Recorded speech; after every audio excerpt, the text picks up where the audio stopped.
Today, Pyongyang fires an intermediate-range ballistic missile over Japan. This prompted Tokyo to activate the country's missile alert system and order people to take shelter inside a building or underground. More details on this later in the news. Good evening. I'm CJ Hero. And I am Nina Rich Hielago Flores. This is Mata ng Agila International. And now for the headlines. President Ferdinand Marcos Jr. reappoints 10 of his cabinet members bypassed by the Commission on Appointments, but 2 of the unappointed officials resign from their posts. Malacanang seeks immediate result of probe on radio commentators ambush slay Monday night in Las Piñas City. Philippine peso bounces back to 58.65 against the US dollar. Car bombing leaves 9 dead in Somalia, including senior officials. And Japan strongly condemns North Korea's ballistic missile launch.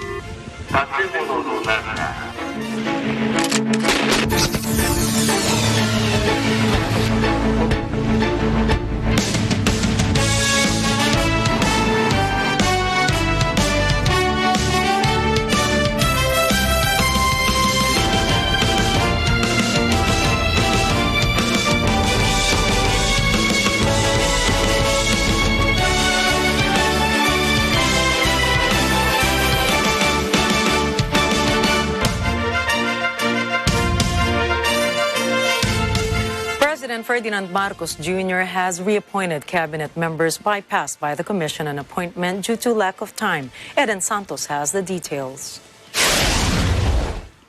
Once again, President Ferdinand Marcos Jr. administers the oath of office his cabinet members reappointed after their nomination was bypassed by the powerful Commission on Appointments due to lack of time.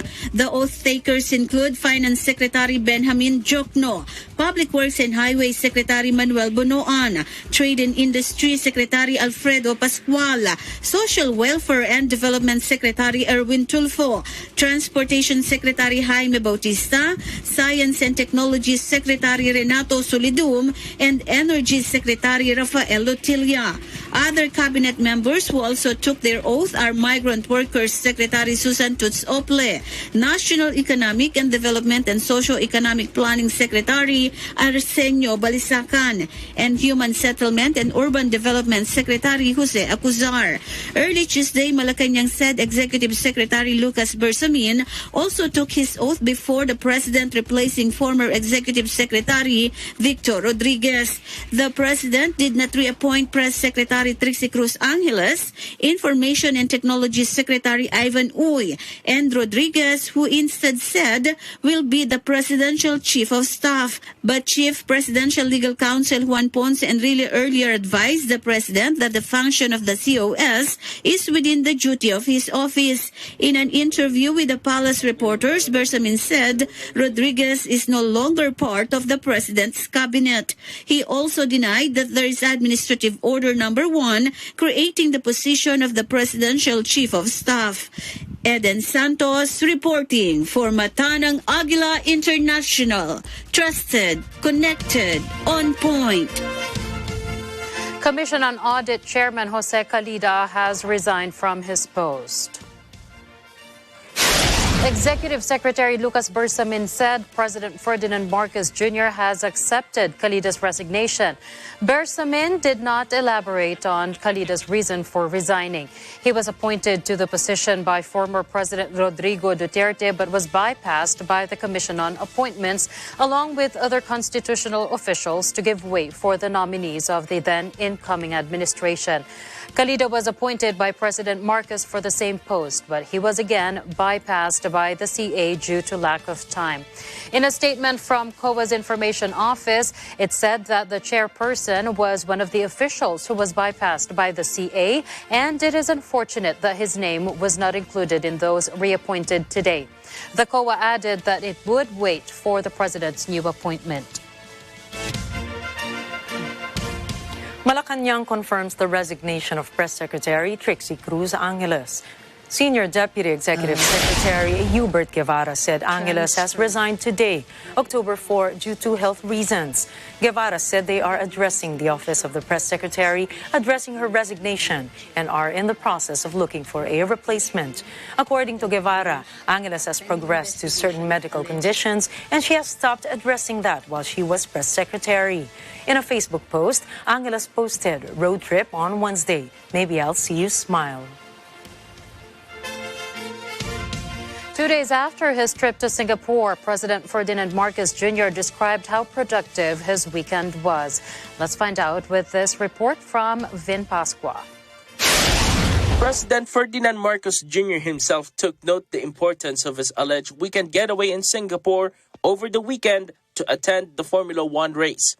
In a Facebook post, accompanied with photos of the Singapore F1 Grand Prix, the president said others may say that playing golf is the best way to drum up business, but for him, it's Formula One. Marcos also described his Singapore trip a productive weekend. The president added that it was fulfilling to have been invited alongside several dignitaries and to have met new friends. Marcos said these new friends is ready and willing to invest in the Philippines. He added that details of his meeting with these people will be shared later. The president was criticized for the Singapore trip, which they described as insensitive following the devastation of a powerful typhoon in most of Luzon and the continuing depreciation of peso against the dollar. Malacanang has yet to confirm if the trip is official and had not explained why it was not announced to public. Aside from the president, also seen in the F1 race are First Lady Liza Araneta Marcos, their son Ilocos Norte Representative Sandro Marcos, House Speaker Martin Romualdez, and his wife Tindog Party List Representative Yeda Romualdez, and Cavite Representative Aniela Tolentino. I am Vin Pascua reporting for Mata ng Agila International. Trusted, connected, on point. Congressional leaders have signed the enrolled bill on the proposed postponement of Barangay and Sangguniang Kabataan elections, or BSKE, and the mandatory SIM card registration. House Speaker Martin Romualdez and Senate President Miguel Zubiri led the ceremonial signing. Zubiri noted that it is high time to implement the mandatory SIM card registration due to the increasing number of tech scam victims. The proposal was passed in the 18th Congress but was vetoed by then-President Rodrigo Duterte because of its provision requiring the inclusion of social media account registration. Meanwhile, he noted the need for Congress to address on proposal to postpone the BSKE and defer it to the last Monday of October 2023. The two enrolled bills are sent to Presidential Legislative Liaison Office, or PLLO Chief Mark Leandro Mendoza, for President Ferdinand Marcos Jr.'s signature. Zubiri said next on their agenda is the passage of the proposed national budget for 2023 to fund the programs and projects of the administration. Radio commentator Percy Lapid was shot and killed Monday night by two perpetrators outside a subdivision in Las Piñas City. Lapid's family described the killing as a crime against the country and the truth. Authorities vowed to deliver justice for Lapid's death. Erlo Bringas has the story. A special task force were formed by the Las Piñas Police to investigate the ambush and killing of veteran radio commentator Percival Mabasa, popularly known as Percy Lapid. Lapid was shot and killed by two perpetrators Monday night at the gate of subdivision along Arya Street at Barangay Talondos. Witnesses said two perpetrators attacked Lapid, one in a motorcycle and the other one riding a white Fortuner. The Philippine National Police vowed to bring justice for Lapid as an investigation is underway. In a statement, Lapid's family said they are saddened and angered by the brutal and brazen killing of the broadcaster, which they describe as crime, not only against Percy, his family, and his profession, but against our countrymen, his beloved Philippines, and the truth. His family added Percy was beloved by many and highly respected by peers, fans, and foes alike. His bold and sharp commentaries cut through the barrage of fake news over the airwaves and social media. Lapid hosts the commentary program Lapid Fire over an AM radio where he criticizes supposed government abuses and irregularities. His last broadcast on September 30 spoke up about the dangers of red tagging, among other political topics. He is known to be a staunch critic of the Duterte and the Marcos Jr. administrations. Lapid was the older brother of journalist Roy Mabasa, who was former president of the National Press Club. Ringas reporting for Matanag Agila International. Trusted, connected, on point. President Ferdinand Marcos Jr. wants to see the investigation report on the killing of broadcaster Percy Lapid within a week. Senior Deputy Executive Secretary Hubert Guevara said the Office of the President, Marcos especially, is concerned about what happened to Lapid. Malacanang has instructed the Presidential Task Force on Media Security to coordinate with the Southern Police District to ensure the conduct of the investigation without delay. The panel is given 7 days to submit a report on the matter. The National Union of Journalists of the Philippines, or NUJP, condemned the killing of broadcaster Percy Mabasa, also known as Percy Lapid, in Las Piñas Monday night. In a statement, the NUJP said the killing shows that journalism remains a dangerous job in the country, and the recent incident that took place in Metro Manila shows how brazen the perpetrators were. The NUJP noted that Lapid, who hosts the radio show Lapid Fire on DWBL 1242, was a critic of the Duterte administration as well as of other personalities in and the policies of the current Marcos administration. His last commentary tackles the red tagging as well as the security risks of Philippine offshore gaming operations, or POGO, and the alleged historical distortion of martial law. NUJP said Lapid's killing is the second under the current Marcos administration. The first one was radio broadcaster Ray Blanco, who was stabbed to death in Mabinay, Negros Oriental last September 18. An indignation rally to condemn the death of Lapid was held by the NUJP early tonight at the Boy Scout Circle in Quezon City, calling to stop the killing and defend press freedom. Coming up, at least 15 dead in new Ecuador prison riot. Japanese Prime Minister Fumio Kishida strongly condemns Pyongyang ballistic missile. And former U.S. President Donald Trump sues for defamation. Matanang Agila International will be right back after this short break.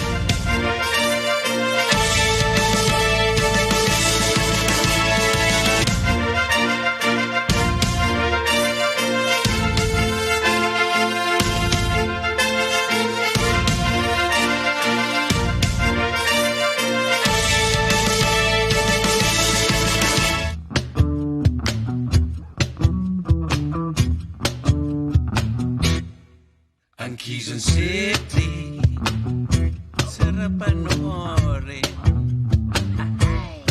Sa Quezon City, balay tawag gagawin. Kaya sa Quezon City Show, sumama na lahat tayo. Sa Quezon City, sa Quezon City. Kung ika'y lonely,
to Mata ng Agila International. At least 15 prisoners died in the latest riots to strike Ecuador's troubled prison system, according to officials in the South American country. The SNAI agency that manages Ecuador's prisons earlier announced that tactical units were continuing operations to regain control of the facility located in the southern Ecuadorian city of Latacunga. The prison, being one of the largest prisons in the country and also the site of 7 major outbreaks of violence linked to drug trafficking, holds about 4,300 prisoners, which left more than 400 inmates dead since February 2021. The occurrence of brutal violence was unable to prevent by the authorities since Ecuador serves as a departure port for drug shipments.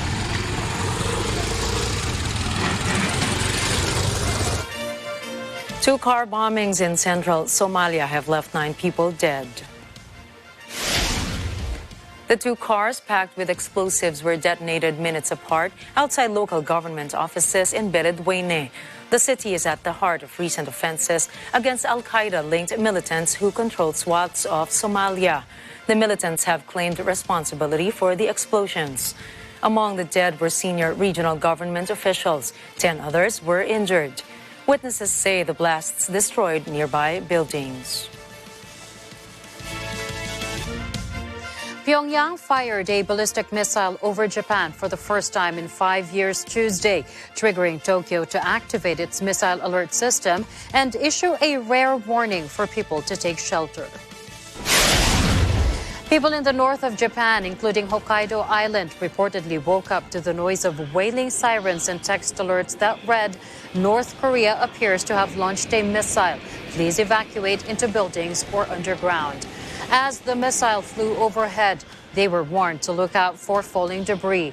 Japanese Prime Minister Fumio Kishida described it as an act of violence. 最近の度重なる弾道ミサイルの発射に続く暴挙であり、強く非難をいたします。最近の度重なる弾道ミサイルの発射に続く暴挙であり、The ballistic missile traveled about 4,500 kilometers before falling into the Pacific Ocean, which was far enough to hit the U.S. island of Guam if it took another trajectory. The latest launch, which the United States branded as reckless and dangerous, comes in a record year of sanctions-busting weapons tests by Pyongyang, which recently revised its laws to declare itself an irreversible nuclear power. The last time the North fired a missile over Japan was in 2017, at the height of a period of fire and fury when Pyongyang's leader Kim Jong-un traded insults with U.S. President Donald Trump. Meanwhile, EU Chief Charles Michel condemned North Korea's firing of an intermediate-range ballistic missile over Japan and said the bloc stands in solidarity with Tokyo and Seoul. South Korean and U.S. fighter jets carried out precision bombing drills, Seoul's military said, in response to North Korea firing an intermediate-range ballistic missile over Japan. With the participation of 4 South Korean Air Force F-15Ks and 4 U.S. Air Force F-16 fighters, South Korea's F-15K fired 2 joint direct attack munition bombs against a virtual target at the Jikdo shooting field in the West Sea, Seoul's Joint Chiefs of Staff said, referring to the Yellow Sea. Authorities added the drills aim to demonstrate the Allies' capabilities to conduct a precision strike at the origin of provocations. Earlier, South Korean President Yoon Suk-yeol called Pyongyang's missile launch over Japan a provocation that violated UN regulations. National Security spokeswoman Adrienne Watson said in a statement issued on Monday evening local time. The White House also announced that National Security Advisor Jake Sullivan spoke separately with his counterparts today and vowed to reinforce the United States' ironclad commitments to the defense of Japan and South Korea. More trouble in the Middle East Monday as tensions rose in the occupied West Bank. Israeli forces killed 2 Palestinians in what the army called an attempted car ramming attack on soldiers trying to carry out an arrest. The latest deaths were in the central West Bank near Ramallah, where the army said it apprehended a person suspected of terrorist activity. The Palestinian Health Ministry says 2 men aged 19 and 20 were killed. A third man was seriously wounded.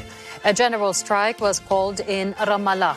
It shut down much of the city, and youths patrolling the streets demanded businesses close for the day as car tires were burning on the streets. President Joe Biden visits hurricane-ravaged Puerto Rico to announce $60 million funding to strengthen storm defenses in a U.S. territory whose people have complained of neglect after past natural disasters. Heading to Puerto Rico because they haven't been taken very good care of. We've been trying like hell to catch up from the last hurricane. I want to see the state of affairs today and make sure we fix everything we can. The $60 million fund will be used to shore up levees, strengthen flood walls, and create a new flood warning system to help Puerto Rico become better prepared for future storms, Biden said. The president, together with First Lady Jill Biden, also reaffirmed their commitment to supporting the people of Puerto Rico every step of the way and for as long as it takes. As described by Press Secretary Karen Jean-Pierre, Ponce was the hardest hit area of Puerto Rico, where people have lost almost everything. More than 2 weeks after Hurricane Fiona passed over, thousands of people are still struggling without electricity and water.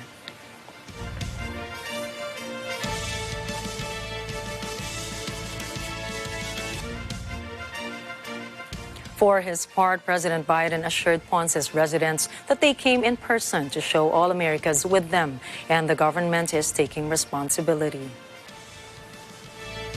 A U.S. Coast Guard crew rescues 3 people stranded on a road on the island of Sanibel after Hurricane Ian wreaked havoc in Florida. The 3 people are successfully airlifted to safety in a helicopter. Days after Ian hit, the Coast Guard, firefighters, and citizens from nearby towns are still coming by boat to rescue the last residents who were trapped there after refusing to evacuate. Other residents, those who did leave the island, are making the journey in the opposite direction from the mainland to check on the damage to their homes.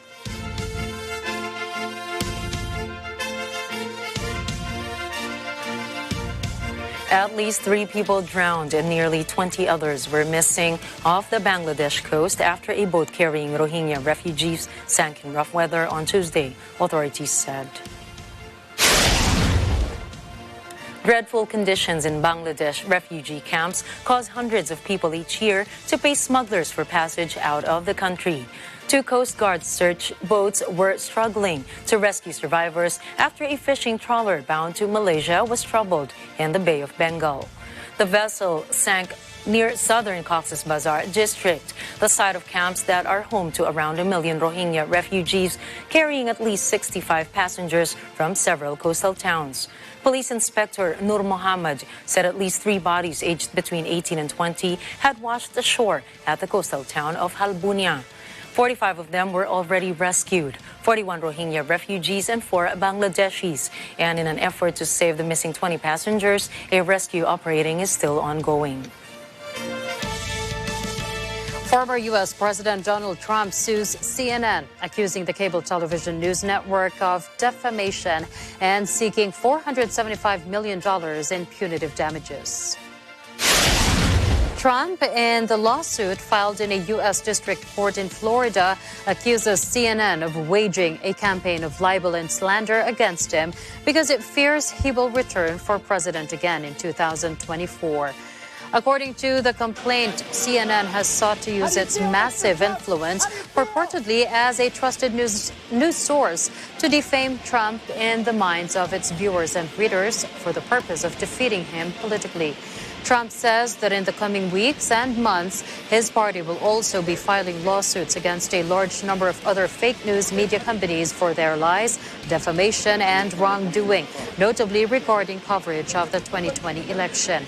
In a July statement, Trump had threatened to sue CNN if the network refused to retract allegedly defamatory statements made about him.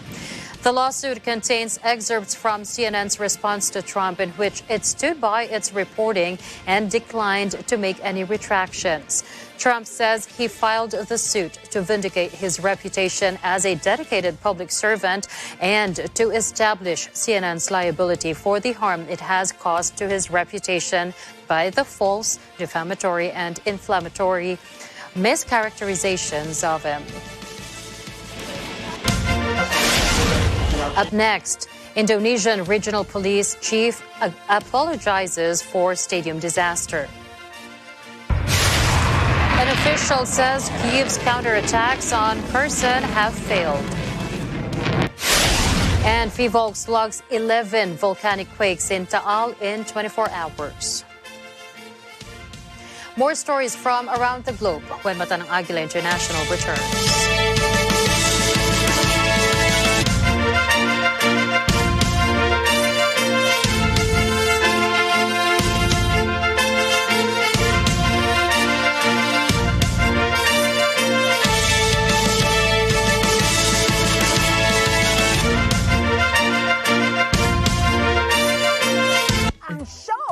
Na siksik sa tawanan.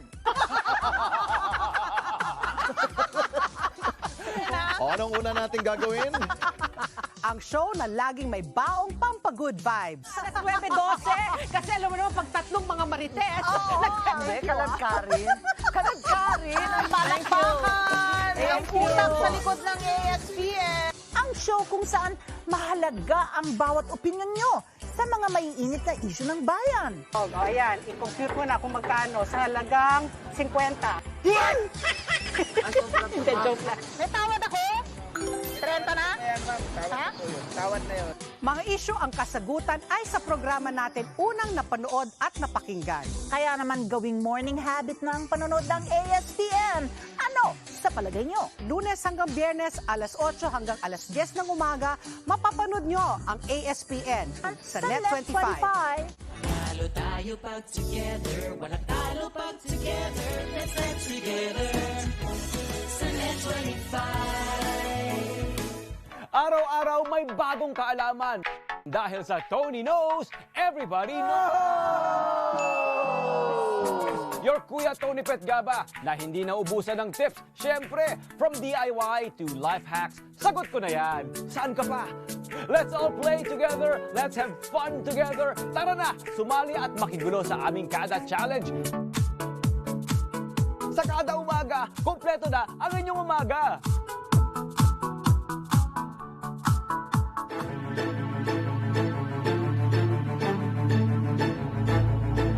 Shit.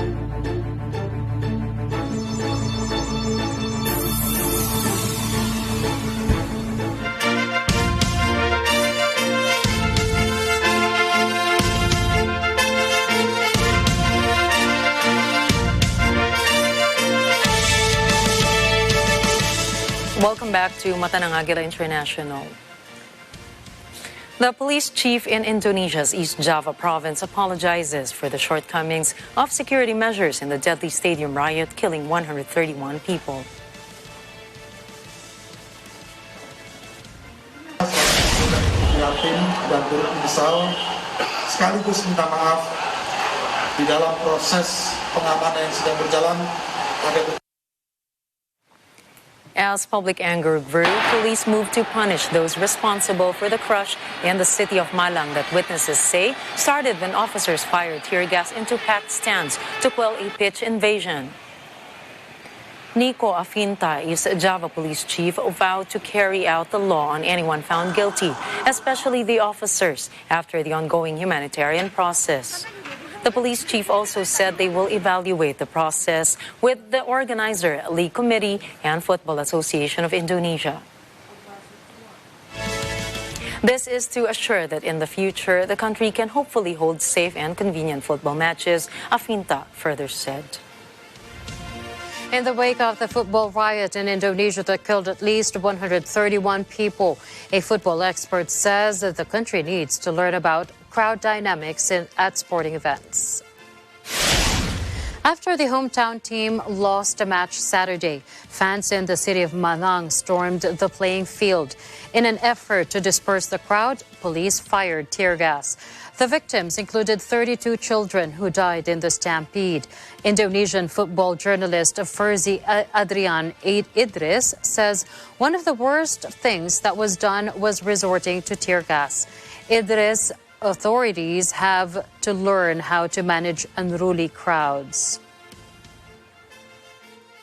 To learn more and to know the flow of people in and out of the stadiums, where are the choke points, what to do if there's a choke point. Is there a central command that can give orders readily where he sees the situation as full as it is and from a vantage point? Idris adds the tragedy should have never happened. According to the deputy head of the local administration, Kirill Stremusov, attempts by Ukrainian forces to break through Russia's defenses in Kherson region have been thwarted. In a Telegram post, Stremusov stated that everything is under control in the Nikolaev direction, despite Kyiv's efforts to retake the region. He noted that Ukraine's forces had advanced southward along the Dnipro River to the village of Duchany before taking a beating from Russian aerospace forces. But this attempt is without any casualties. According to the region's Ministry of Health, Kyiv forces have launched a missile attack on a residential university building in the center of Kherson. Yet these acts did not bar Kherson from making referendums. Just recently, the Russian parliament's lower chamber unanimously ratified the treaties and adopted federal constitutional laws on the entry of the TPR, LPR, Kherson region and Zaporizhia region into Russia, as well as the formation of new subjects. President Gustavo Petro says the United States should correct the injustice it committed with Cuba by including it on its blacklist of nations that support terrorism. Petro said he put the issue on the table in the conversation he had with the head of U.S. diplomacy, Antony Blinken, on a tour of South America. He added that Cuba ended up paying a cost for having accepted years ago a request from Colombia to host peace talks. Eso se llama una injusticia. Y por tanto, en mi opinión, no depende de nosotros, debe ser corregida. Meanwhile, the United States and Colombia both announced the idea of moving towards a new anti-drug policy that goes beyond the repression of production and consumption. El cambio concreto es que la política represiva sobre el narcotráfico no va sobre el campesinado, va sobre los dueños del narcotráfico. We strongly support the holistic approach that President Petro's administration is taking to counter-narcotics through comprehensive rural security, justice, development, environmental protection, supply reduction, as well as demand reduction, including in the United States. Both governments agreed to give a more comprehensive treatment to the problem, as Colombia remains the world's largest producer of cocaine and the United States is the main consumer. In Rome, a few dozen people, union and party members and some local residents protest against the rising cost of living in Italy. The protesters gather in front of a public building, burn their energy bills, and denounce energy company speculation. They say there is a lack of government action to help those struggling. Protesters argue that energy companies speculated with 40 billion in extra profits in the last year, while unemployment rose among the people and jobs were lost. People say they could not make ends meet, while the state legitimized speculation. Demonstrators also say young people are being denied their future. In Burkina Faso, over a weekend of unrest, children are back in school in the capital, Ouagadougou. The calm has returned after self-proclaimed leader Ibrahim Traoré took over from the previous head of the transitional government, Paul Henry Sandaogo Damiba. Traoré has pledged a return to calm as the country sees its second military takeover in less than 9 months. In January 2022, mutinous soldiers led by Lieutenant Colonel Paul Henry Sandaogo Damiba arrest President Roch Marc Christian Kabore over his handling of a wave of jihadist attacks. The seventh coup since the country's independence from France in 1960 is soon followed by another. On September 30, army officers announced they have dismissed Damiba, also accusing him of failing to curb the jihadist violence. Damiba agrees to step down 2 days later. Back here in the Philippines, Taal volcano has recorded 11 volcanic quakes in the last 24 hours. The Philippine Institute of Volcanology and Seismology, or PHIVOLCS, said the quakes lasted for 2 to 6 minutes long and with weak background tremors. PHIVOLCS also monitored sulfur dioxide flux at 4,431 tons per day as of October 3, and a moderate plume reaching 900 meters high was also detected. Such activity was apart from the partial swelling of the Taal volcano island, as well as the West Taal caldera and the erosion of the East Taal caldera. PHIVOLCS reminded the public against entering the permanent danger zone of Taal volcano island, especially the main crater and the Angkastila fissures. Pilots were also advised against flying close to the volcano. Taal volcano is under alert level 1. All public school teachers nationwide will get 1,000 pesos each in celebration of World Teachers Day. Vic Sumintak has the story. In celebration of World Teachers Day on Wednesday, October 5, all public school teachers will each get 1,000 peso cash gift. Quezon City Representative Martin Rillo said 900,000 teachers will benefit from the 925 billion peso fund for World Teachers Day incentive benefit under the 2022 national budget. Rillo assured that the House of Representatives will continue pushing for the annual fund for the benefit of the teachers. Rillo said under Republic Act 10743, which declared October 5 of every year as the World Teachers Day, the government recognizes those in the teaching profession. For this year, UNESCO's theme for the World Teachers Day is the transformation of education begins with teachers. UNESCO identified October 5 of every year as the World Teachers Day to celebrate the significant role of teachers in shaping and guiding the youth through education. Vic Sumintak reporting for Mata ng Agila International, trusted, connected, on point.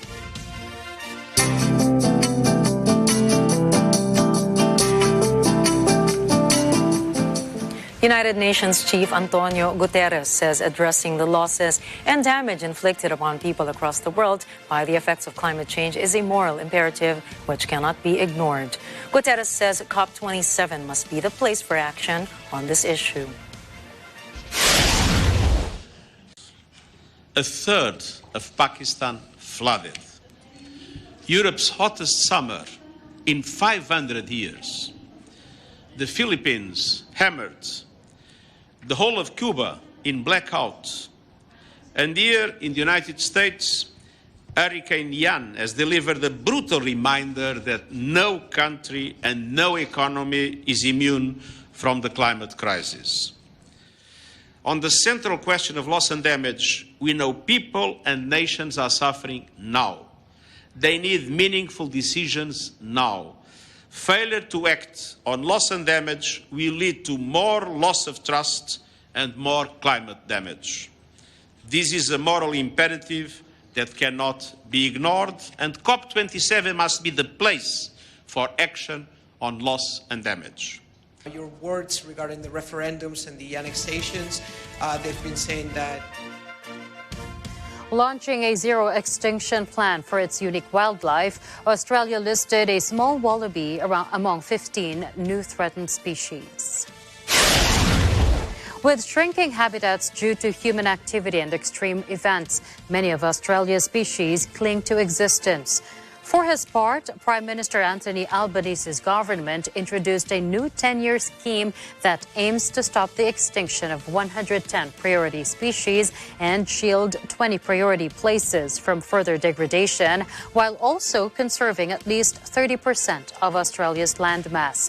Habitats destruction was believed by wildlife groups to be accelerated by global warming and resulting extreme weather, like the Black Summer fires that burned 5.8 million hectares and killed or displaced an estimated 1 to 3 billion animals.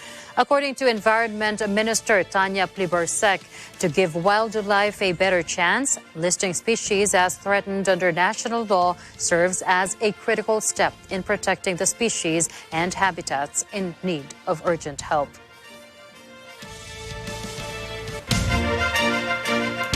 Up next, second annual Deaf Latino Expo brings together communities in Los Angeles. Iconic Hollywood sign gets makeover for 100th birthday. And Net25 awarded as Diamond Network of the Year. Net25, let's give them a big... We will be right back with stories from all over the globe.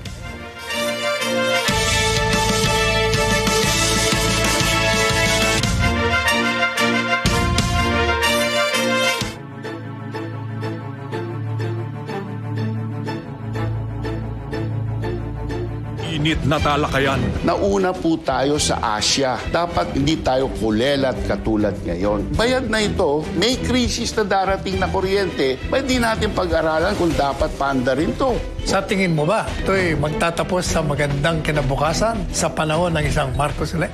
Hihimayin ang mga kontrobersiya. My father saw FM as a mentor. You know, everything we owned was taken from us. Kasama si Attorney Sal Panelo at Congressman Mark Coampo. Sana you didn't make it so hard for us. Sa Counterpoint, tuwing Miyerkules alas 10:30 ng gabi, dito sa Net25. This is a hard show. Hanap niyo ba ay latest news? May rollback! Palitan po ng piso, pampagood vibes. Sabi ni Pati mo, mag-jacket ka. So akin na yung perlas mo. Oh, sure. Basta ibalik mo. Maiinit na diskusyon na. Nasa kustodiyan na niya eh. Nakapurantong ka lang ano. Lahat yan, sagot namin mga suki. Kaya samahan niyo kami Lunes hanggang Biyernes, 8 a.m. to 10 a.m. Dito lang sa paborito niyong morning habit. Ano sa palagay niyo?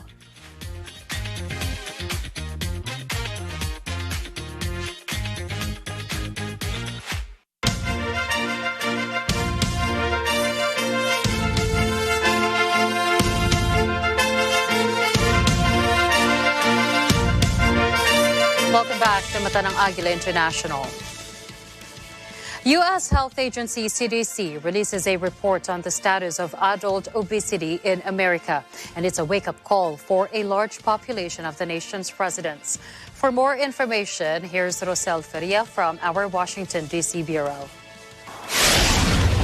The Centers for Disease Control and Prevention, or CDC, says there is an urgent need to address widespread national disparities in obesity. CDC reports that there are 19 states and 2 territories that have at least 35% of residents with adult obesity. This doubles the number of states with a high obesity prevalence since 2018. The 2021 adult obesity prevalence maps also highlights the need to address disparities in obesity across states and racial and ethnic populations through increased access to obesity prevention and treatment. Adults with obesity are at increased risk for many other serious health conditions such as heart disease, type 2 diabetes, stroke, some cancers, severe outcomes from COVID-19, and poor mental health. Add to this, the stigmatization of many because of their weight. According to CDC Acting Principal Director Dr. Deborah Howry, there is an urgent need to prevent and treat obesity for every state and community. She mentions the need to provide stigma-free support, which can save lives and reduce severe outcomes of the disease. CDC says key actions and resources that can help slow and ultimately reverse the obesity pandemic include supporting healthy individual lifestyle changes, access to healthy foods, healthcare services, obesity treatment programs, and safe places for physical activities and exercises. Rosel Feria, Washington, D.C., mata ng Agila International, trusted, connected, on point. In an annual event aimed to raise awareness about the deaf community and in celebration of Hispanic heritage, the Deaf Latinos y Familias organization hosts the second Deaf Latinos Expo. The event connects visitors with hearing and non-hearing businesses and services. It also provides demonstrations centered around Hispanic, Latin, and indigenous people. In Los Angeles, California, Alen Basaliaje has this report. For Deaf Awareness and National Hispanic Heritage Month, Deaf Latinos y Familias hosts its second annual Deaf Latinos Expo. There's food, music, and entertainment, as well as opportunities for collaboration and entrepreneurship with deaf-owned businesses and community groups. A lot of families, because of their status, are just scared of looking for help or asking, and also that pride that some of our Latino families have. You know, we bring resources here to them. We also partner up and also have hearing individuals or hearing businesses come so they could also know that there are other people out there. So I make hand soaps, and that's what we're showcasing today. So we have them for children as well. It's good for your skin. It could make it very glowy and bright. It softens your skin as well. And it, overall helps maintain a less dry complexion and provide a glow. That's very nice. It's really special for me and my mom because it's our first business. And I just really want to show people what my mom could do. All of this is just handmade soap. It's just overwhelming and exciting to see all these wonderful businesses here. And I want to support every single one. These are our traditional beverages from El Salvador. We have our original cola champagne. We accompany it with any pupusas and also our traditional foods, so you can't forget where you come from. We also have a booth at the other end where we bring all the national bags from El Salvador. Everything here is 100% handmade, and it takes about a full day to make just one bag, depending on the styles, if it's one color, if it's multiple colored, and all of these is embroidered. Same thing with the hats. So it takes like a full day to just make one piece. When I was looking into it, I really appreciated the artwork and I really appreciated the determination, because to sit down and actually make one and complete one is not that easy. Clothing accessories proudly displayed vibrant colors, as did the outfits of Kalapuli at Lachinoli, an Aztec dance group. Welcome to 25 We're here in the Los Angeles area, and we do the traditions of Mexico. We try to work with the community whenever possible and bring everybody together. Just have fun, learning about our culture and moving forward with it. It's an honor for us to be part of this community. So anybody who's watching, come out, support. These are our friends, our family, our relatives. We all know somebody from this community, so let's support them. Most of the communication between organizers was done using sign language. So, except for the occasional rumble of motorcycles, setup for this event was quieter than most. But throughout the day, the significance of all cultures and the importance of deaf awareness were messages that were received loud and clear by everyone. Alan Basoyahe, Los Angeles, California. Mata ng Agila International. Trusted, connected, on point. Thinking about errors or typos? Worry no more. Twitter announced an edit feature on tweets will be rolled out to those subscribing to its Blue service in Australia, Canada, and New Zealand. After several tests, the long-awaited editing tool test went well and is expected to be coming soon and widely available to the United States. The new feature, Edit Tweet, is made available to allow Twitter Blue subscribers who pay $5 monthly to fix typos, add missed tags, and more up to 5 times after a tweet has been published within 30 minutes. Twitter said that a slanted pen icon will indicate a tweet that has been edited, and a version history will be available to those or to show what was changed. Moreover, subscribers of Twitter Blue in the United States, Canada, Australia, and New Zealand were given the privilege to receive early access to test the new feature before it is officially added to Twitter. According to Twitter, this new feature aims to make the user feel more approachable and less stressed using the application.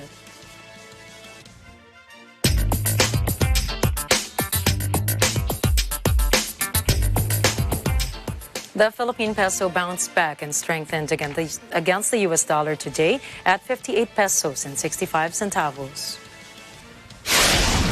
After the local unit infringed the 59 pesos versus the dollar threshold yesterday, the Bangko Sentral ng Pilipinas asks those who have the means not to take undue advantage of changing market conditions.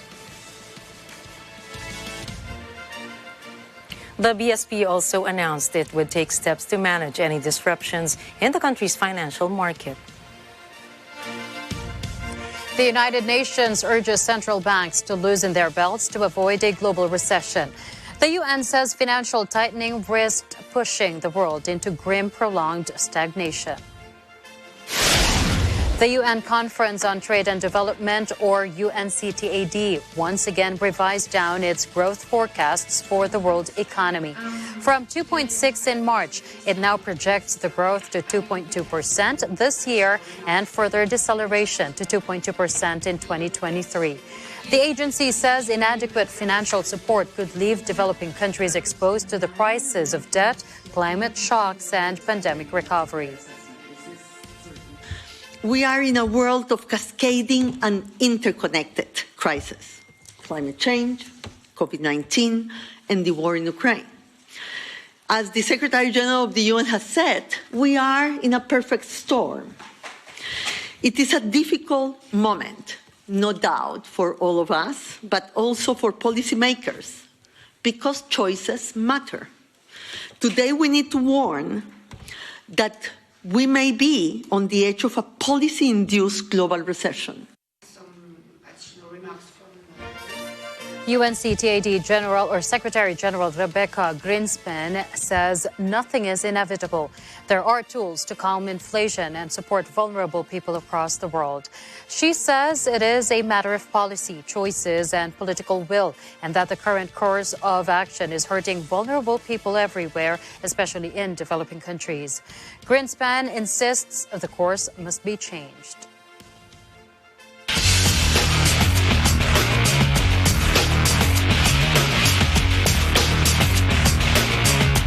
U.S. Open finalist Casper Ruud admitted he was running on fumes after losing to Spain's Jaime Munar in the first round of the Japan Open Tuesday. The Norwegian lost to Carlos Alcaraz in the Flushing Meadows final last month, and he has hardly taken his foot off the gas since then, playing in the Davis Cup and Laver Cup before heading to last week's Korea Open. Top seed Ruud finally hit the wall in Tokyo against world number 58 Munar, having his service broken twice in the first set and dumping shot after shot into the net all match. Ruud admitted he was not able to bring his best in today's finish, but he was thankful for the experience, which he can learn from.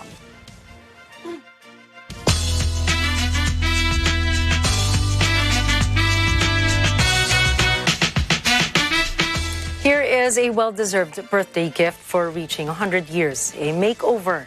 The iconic Hollywood sign in Los Angeles is getting beautified. Here's Trish Nicole Paras for the details. The iconic Hollywood sign in Los Angeles, California is getting a makeover as it nears its 100th birthday next year. In an announcement, the Hollywood Sign Trust says close to 400 gallons or 1,500 liters of paint and primer will be lavished on the 45-foot or 14-meter-high sign. Hollywood Sign Trust spokesperson Ferris Webb shares how the 9-letter landmark was first constructed and how it evolved into the pride of La La Land. It started as a sign, as a marquee to promote land, hence the name Hollywood Land. And they were promoting homes in the Hollywood area.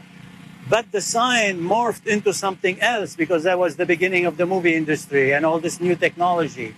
So the Hollywood sign morphed into the Hollywood that we see, which is the technology, the movie industry, the glamour. Repaired and refurbished over the decades, even built in 1978, the Hollywood sign was last painted in 2012. Its pre-centennial facelift will take around 8 weeks to complete. Target finish date is November 1st. Trish Nicole Paras, Los Angeles, California, Mata ng Agila International, trusted, connected, on point. Less than a year after Will Smith shocked millions around the world by slapping Chris Rock at the Oscars, his new film Emancipation will be released this December, according to Apple.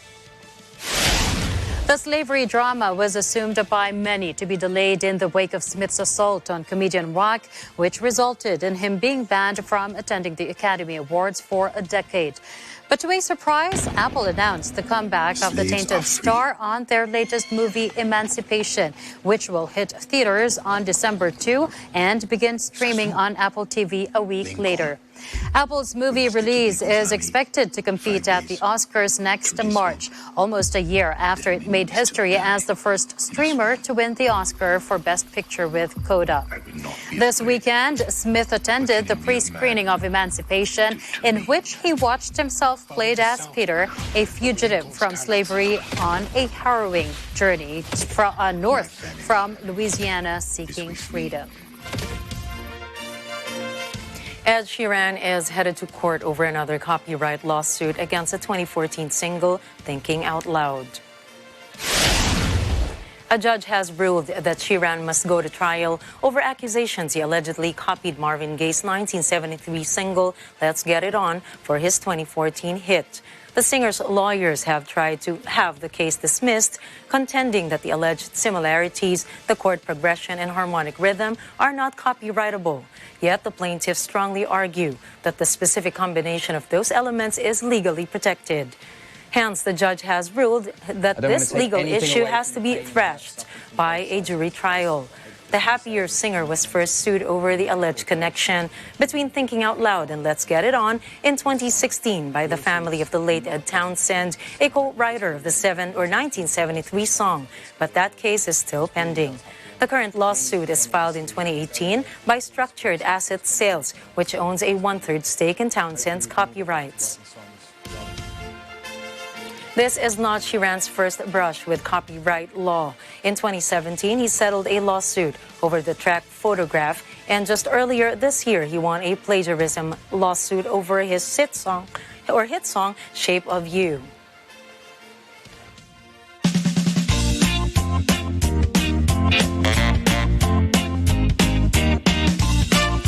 Another recognition for Net25 in the recently concluded Diamond Excellence Awards. The network is recognized as the Inspiring Network of the Year in a ceremony held at Okada, Manila. The award is in recognition of the network's thrust to deliver family and values-oriented programs and news and information that is truthful and balanced. The network's sales and marketing director and Open for Business host, Cesar Vallejos, received the award.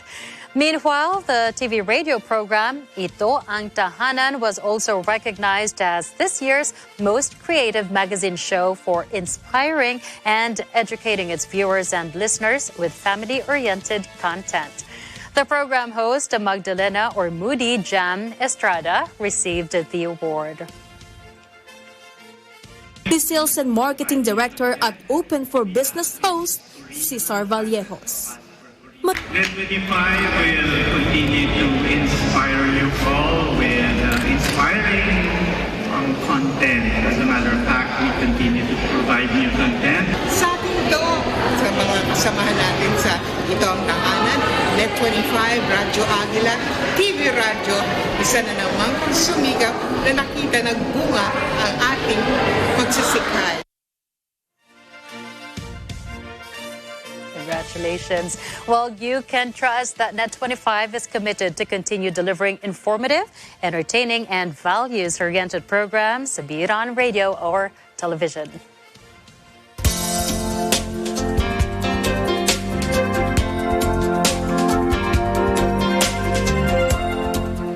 Let's take a look back on some historical events that happened on this day, October 4. In 1883, the Orient Express luxury train departs on its first official journey from Paris to Istanbul. The round trip lasted 7 days, and the notion of long-distance travel was completely redefined. In 1957, the space race begins when the Soviet Union launches the first artificial satellite, Sputnik. Sputnik circled the Earth every 1 hour and 36 minutes. In 2006, WikiLeaks is launched. It serves as a clearinghouse for sensitive or classified documents. It was created by computer programmer and internet activist Julian Assange. And now to help you go through this week, here's a quote from Gabby Douglas, an American artistic gymnastic. Every champion was once a contender that did not give up. That's us at some point in our lives. That's true. We don't get to where we are without trying hard. Exactly. And that's a wrap for tonight's news. Catch the latest updates on our social media channels. I am CJ Hero. And I am Nina Richie Alago Flores. This is Mata ng Agila International. Trusted, connected, on point.